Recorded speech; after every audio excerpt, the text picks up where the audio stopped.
Today we are going to be creating a beating heart on the Microbit. So you need to click on New Project and we're going to call it Beating Heart. And then click on Create.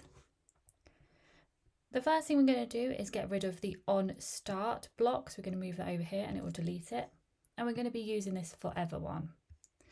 So you then need to go to Basic and Show LEDs and drag it so it's in the middle of the forever block. We're then going to create a heart. So to do that, we're going to click on the squares and they'll turn white to show our image. So I'm just going to create my heart now.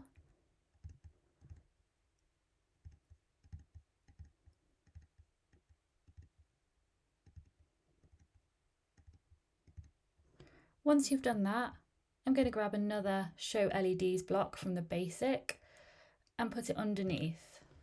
I'm then going to draw out another heart, but this time it's going to be missing the inners.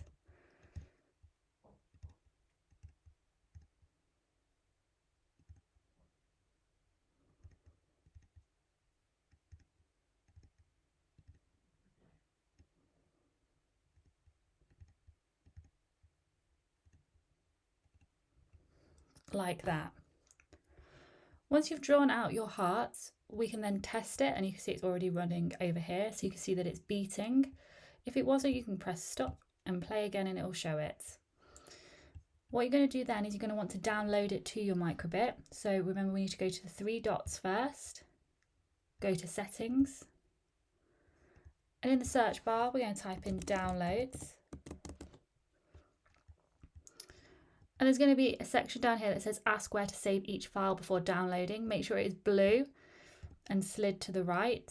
You can then go back to your make code and then we're going to click on these three dots and download as file. It should pop up with a window like this. And you're going to want to find the Microbit, which is down here, and then we can click on save. You can press done here and you'll know that your program is downloading because it was flashing on the back of your Microbit, so it will have a light that is flashing. Once it's downloaded, it will stop flashing and you'll be able to test it on your Microbit.